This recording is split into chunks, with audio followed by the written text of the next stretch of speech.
Muchas gracias, Daniela. Nuestro siguiente ponente es Miguel Aguilera Lizarra. Es investigador en Ikerbasque, en el Basque Center for Applied Mathematics, en el BECAM. Su investigación se sitúa en la intersección, justo ahí, en la intersección ahí exacta, entre los sistemas complejos, la neurociencia computacional, la física estadística y la ciencia cognitiva. Pero en esa intersección no se sale nada ahí. Su objeto es comprender la emergencia de comportamientos adaptativos y autoorganizados y las capacidades de comportamiento autónomo y agencia. Mira, hablábamos de agencia hace poco con Iñaco en sistemas vivos y artificiales. Va a hablar de la flecha del tiempo. Yo desde Stephen Hawking no escuchaba la flecha del tiempo y no la entendí muy bien. Así que a ver si ahora tengo más suerte. Un fuerte aplauso para Miguel Aguilera. Gracias. Bueno, muchas gracias. Vale, en esta charla quería hablar de ideas de matemáticas, de física y de computación para entender cómo se conectan y cómo interactúan redes de neuronas. Bueno, durante el último siglo ha habido un cambio lento de pasar de intentar entender cómo las neuronas como unidades individuales, a partir de los descubrimientos de Cajal y de Golgi, cómo funcionan las neuronas, a mirarlas como una red de billones de unidades que interactúan entre sí con un número altísimo de conexiones. Si veis aquí, el número de sinapsis o de operaciones sinápticas por segundo es mucho más alto que el número de neuronas. Y este cambio lento empezó bastante pronto realmente. De hecho, hay una figura que no es tan conocida, que es uno de los alumnos de Ramón y Cajal, que se llama Rafael Lorente de No, que en los años 30 ya se dio cuenta que la mayoría de las conexiones en el córtex del cerebro son bucles de realimentación. Ahora voy a explicar qué significa esto. Que él las empezó a caracterizar como circuitos así, en las que lo que él llamaba cadenas reverberantes es un bucle en el que cuando una neurona lanza una señal, esta señal va a otras neuronas, afecta a otras neuronas y en algún momento acabará volviendo a la neurona original. O sea, esto es un bucle cerrado. Y para Rafael Lorente, no las neuronas, sino estos bucles autoconectados a sí mismos, estos bucles recurrentes, eran los bloques que constituían la actividad neuronal o la actividad detrás de nuestras mentes o las mentes de otros animales. Y Rafael Lorente después salió de España, viajó a Estados Unidos y formó parte de lo que se llama la comunidad cibernética, que fue una comunidad que sentó las bases de diferentes campos, como la ingeniería de control, la inteligencia artificial, parte de la biología de sistemas, y formó parte de las reuniones fundacionales de esta comunidad, con figuras fundacionales de estas áreas, como Norbert Wiener, Warren McCulloch, que incluso dio la primera charla junto a John von Neumann, que en la primera de las Macy Conferences, que se considera el evento fundacional del campo de la inteligencia artificial. Y esta idea de un bucle de realimentación, un bucle cerrado, lo que se conoce como el bucle cibernético, se constituyó como uno de los elementos para entender cómo se regulan los sistemas inteligentes o los sistemas adaptativos. Y algunas de las personas que empezaron a trabajar en este campo, como Walter Pitts o Warren McCulloch, desde ya bastante pronto desarrollaron esta ambición de desarrollar una especie de física estadística mucho más general que pudiera explicar cosas como de estas millones de neuronas conectadas se podrían derivar leyes que expliquen su comportamiento o que incluso expliquen las leyes psicológicas. O sea, cómo pasar desde redes enormes a descripciones en términos de leyes casi físicas o generalizaciones de leyes físicas que describen este comportamiento. Y McCulloch y Pitts, en los años 40, propusieron el primer modelo matemático de una neurona biológica, que es el precursor de lo que ahora tenemos en modelos de inteligencia artificial, como redes neuronales artificiales o modelos matemáticos de redes neuronales biológicas. Y este modelo es bastante sencillo, consistía en una unidad, una neurona con actividad 0,1, que recibía señales de otras neuronas y al conectarlas empezaban a pasar cosas interesantes. Y McCulloch y Pitts estaban interesados en problemas como cómo estas redes pueden ser robustas, cómo pueden ser fiables, y creo que la mejor forma de describir cómo su preocupación es, Warren McCulloch describía una anécdota que era que una noche, a las 12 de la noche, recibió una llamada de John von Neumann, uno de los matemáticos más brillantes del siglo XX, para decirle, oye, Warren, me acabo de ver una botella de absenta, sé que todas mis neuronas están completamente desajustadas, ¿cómo es que todavía puedo pensar? ¿No? Entonces, no es tan común como esta situación entre divertida y aterradora que una de las mentes más brillantes de tu siglo te llame borracho como un piojo para pedirte explicaciones científicas de qué es lo que le está pasando en este momento, ¿no? En mitad de su borrachera. Y empezando a pensar como respuestas a esto, uno de los figuras más importantes de la neurociencia del siglo XX, Donald Hebb, propuso esta idea de que estos circuitos tan complejos de redes neuronales se podrían construir con una regla muy simple, que es que cuando dos neuronas se activan a la vez, estas reforzarían las conexiones entre sí.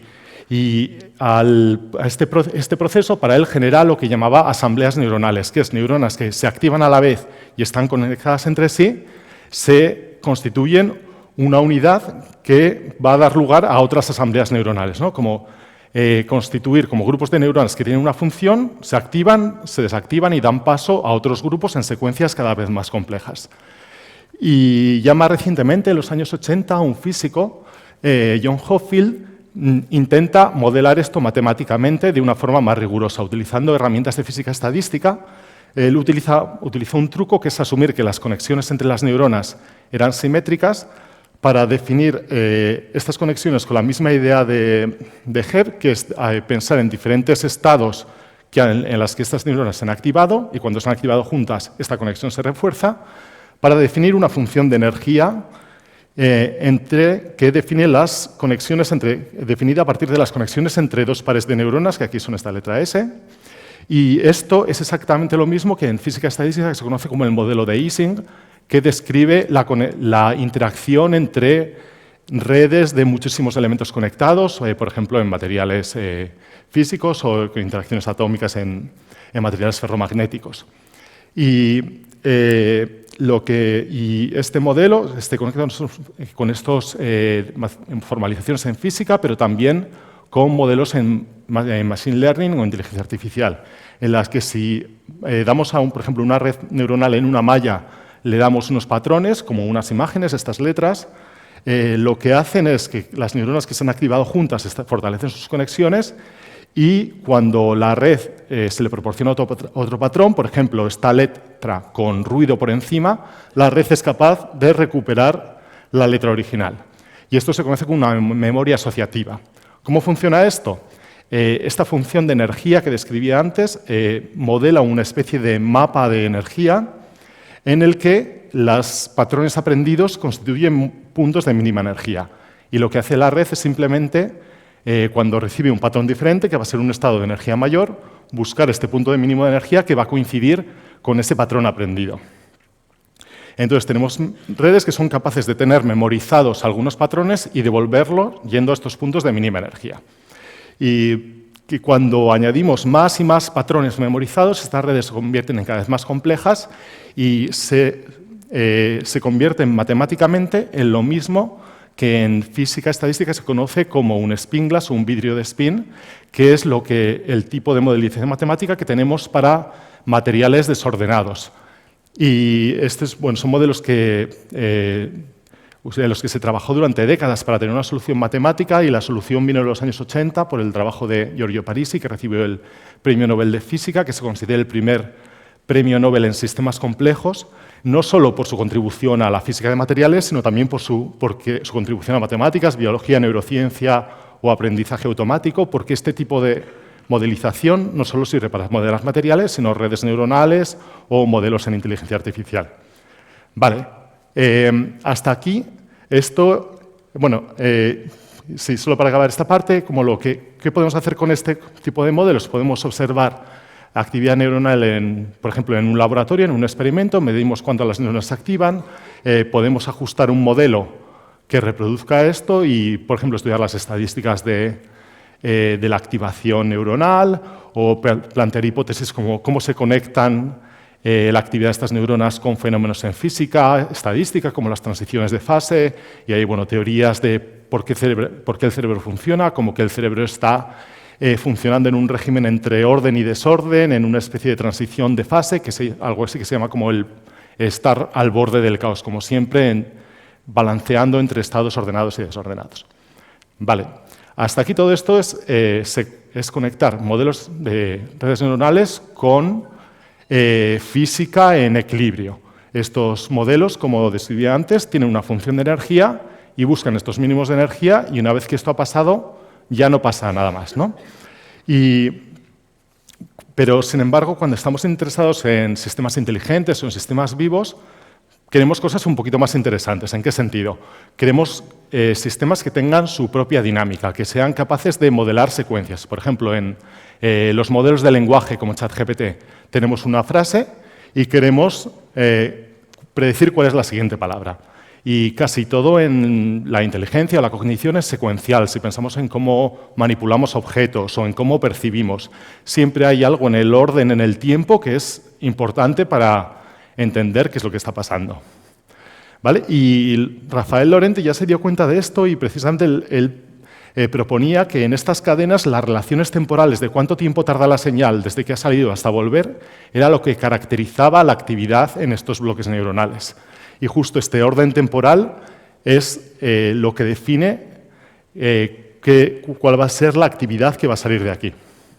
Y también en la comunidad cibernética, en los años 40, también se proponía, en concreto el libro fundacional de la cibernética de Norbert Wiener dedicaba el primer capítulo a argumentar por qué la física de los sistemas inteligentes o de los sistemas vivos era la física de la termodinámica irreversible. Irreversible en el tiempo. ¿Vale? ¿Y qué significa esto? Esto es la idea que se conoce como la flecha del tiempo, que es la aparición de este orden temporal. Como un ejemplo clásico es tener un objeto, como por ejemplo una taza, que en vez de convertirla en donut, como los topólogos, lo que podemos pensar es manipularla como un objeto físico. Si en la mecánica, en la física clásica, si yo cojo la taza y la levanto y la bajo, estoy cambiando la energía de este objeto, cambiando su potencial gravitatorio, pero son acciones reversibles en el sentido de que si yo levanto la taza, la puedo devolver a la posición original liberando la misma energía que he empleado en levantarla. Pero si yo cojo esta taza, la lanzo contra el suelo y la rompo, los átomos, las conexiones atómicas que se rompen y se libera una cantidad de calor. ¿Vale? Y esa cantidad de calor que se pierde es energía que se ha perdido y se ha disipado. Entonces, si yo quiero coger los trozos de la taza y reconstruir la taza original, yo no lo puedo hacer usando la misma energía que he empleado en romperla. Entonces, esta acción es una acción de un sistema fuera de equilibrio y es una acción irreversible. Y la flecha del tiempo se refiere a que si yo observo un vídeo de mí levantando la taza y bajándola y lo pongo hacia atrás, da un poco igual, ¿no? Es la misma acción, no hay diferencia. Pero si vemos un vídeo de mí rompiendo la taza, si ponemos este vídeo hacia atrás, nos parece muy raro. Sabemos que eso no es físicamente posible. Ha aparecido una dirección en el tiempo que nos dice cuál es la acción de antes y la acción de después. Si pensamos esto en estos modelos de redes neuronales, lo que implican es modelar dependencias de la actividad neuronal en un momento con los momentos anteriores. Y aquí lo que permite esto es romper esta asunción de John Hofield de que las conexiones son simétricas. Sí, por ejemplo, modelar conexiones asimétricas entre unas neuronas y otras. Y cuando hacemos esto, ¿qué pasa? Que podemos modelar mapas de energía o de potencial como las memorias que teníamos antes, en las que cada mínimo de energía codifica una memoria, o podemos tener mapas de potencial que además tienen una dirección. Por ejemplo, podemos tener estructuras que oscilan. Si una estructura oscila, va a girar en un sentido y no en el contrario, y esto genera una flecha en el tiempo. Y precisamente, de forma un poco simplificada, los mecanismos que se llaman mecanismos de atención en los transformers, que son las redes neuronales que utilizan los modelos de lenguaje como GPT, tienen este tipo de conexiones asimétricas que modelan dependencias en el tiempo. Y esto, una de las líneas que estamos investigando ahora es ver qué tipo de estructuras dinámicas, oscilatorias pueden emerger en este tipo de redes y qué tipo de dinámicas pueden codificar. Y para terminar, como para intentar entender o medir matemáticamente qué es esta irreversibilidad o cuánta de esta irreversibilidad hay en diferentes situaciones, necesitamos una teoría sobre la información irreversible en el tiempo. Y hay un campo de la física que es relativamente reciente, que se empieza a desarrollar sobre todo en los años 80, que se llama termodinámica estadística, que intenta justo medir este tipo de información. Y ver cuando tenemos un sistema en el que emerge esta flecha del tiempo, este es otro ejemplo, puedo tener unos dados en una caja, agitar la caja, ver qué pasa después, como qué información cambia cuando pasamos de una situación a una situación siguiente con un orden temporal, ¿vale? Y la idea es que estos sistemas fuera del equilibrio pueden resistir las tendencias de las leyes de la termodinámica, las tendencias a aumentar la entropía, disipando energía al entorno, disipando entropía, como en el ejemplo de la taza. Y bueno, como muy rápido, pero existen diferentes teoremas que se han estado desarrollando en los últimos 30 años para intentar definir matemáticamente cómo es la información en estos sistemas. Si precisamente como cuánto de irreversibles son los sistemas o cuánto de fuera están del equilibrio, se puede medir con un teorema, el teorema de la fluctuación de Crookes, que propone que la cantidad de información irreversible de un sistema, o la cantidad de disipación de entropía, tiene que ver con la probabilidad de observar una trayectoria hacia adelante del tiempo, por ejemplo, saltar del estado A al estado B, con la probabilidad de la trayectoria inversa.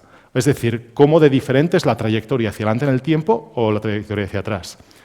Tal vez algunos conocéis la película de Tenet. Si no, no os sintáis muy tentados de verla. Es un poco terrible, el argumento no tiene ningún sentido, pero es interesante que algunos personajes en la película tienen la capacidad de cambiar su física y hacer que el tiempo vaya hacia atrás. Y para estos personajes todo es muy raro. Los objetos caen hacia arriba, los coches conducen hacia atrás, y justo cómo de sorprendente son estas acciones hacia atrás sería como, o cuántos bits necesitas para codificar esto, cómo de sorprendente es este mundo hacia atrás, es lo que mide esta medida de disipación de entropía, o esta medida de información irreversible.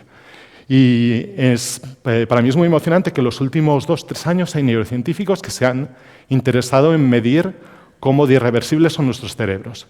¿Y en qué situaciones? O preguntándose si son irreversibles a un nivel macroscópico. A nivel microscópico sabemos que sí, porque son sistemas vivos. Y la respuesta a esta pregunta es que depende.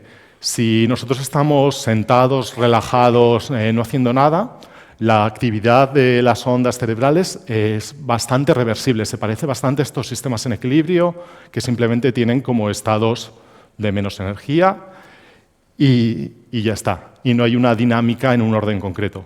Pero lo que se está encontrando, y aún son resultados bastante preliminares y tienen algunos problemas, pero lo que se está encontrando es que cuanto más compleja, cuanto más cognitivamente demandante es la tarea que tú haces, la actividad se vuelve más irreversible, siguiendo un poco esta idea de que un sistema inteligente, un sistema adaptativo, tiene que explotar este tipo de irreversibilidad. Y bueno, ahí como se están usando estas medidas para caracterizar estados de conciencia o algunas patologías neuronales. Y bueno, como estamos trabajando en esto y lo que estamos trabajando con algunos colaboradores en Japón es intentar medir matemáticamente en estos modelos neuronales, como estas redes de Hopfield de las que hablaba antes, cómo de irreversibles son en qué situaciones, y podemos resolver algunos de estos modelos y ver que hay diferentes formas de estar en el equilibrio, como muy rápido. Básicamente los resultados cuando analizamos las redes es que teníamos 2 formas de estar muy lejos del equilibrio, de ser muy irreversibles. Una son redes que, combinando patrones muy sencillos de formas muy fluidas, son capaces de hacerse muy reversibles, con esta idea de encontrar puntos en el orden y el caos, que es una de las teorías de cómo se explicaría la flexibilidad de la actividad neuronal. Y el otro modo que encontramos son sistemas mucho más rígidos, que no son capaces de saltar de forma tan flexible, pero que son capaces de tener actividad muy caótica y muy compleja. Entonces, bueno, y esto nos permite tener hipótesis de qué puede estar detrás de la irreversibilidad de nuestros cerebros, Y bueno, nos da como esta visión de si queremos ser muy reversibles, al menos que sepamos, tenemos como estos dos caminos vitales y cada uno puede elegir cuál quiere, entre ir con el flujo de forma flexible o ser como más caótico y frenético. Y bueno, nuestra idea es que este tipo de contribuciones, de conectar contribuciones de diferentes campos, de física, de matemáticas, de computación, nos puede proporcionar nuevas teorías para nuevas predicciones sobre cómo funciona el cerebro, y un poco la ambición es intentar tener teorías más generales, una especie de termodinámica de la actividad neuronal o de la actividad mental. Y bueno, todavía es muy pronto, como son ideas que están emergiendo como en un campo interdisciplinar, pero nos parece sí, tremendamente emocionante y espero que os haya interesado. Muchas gracias.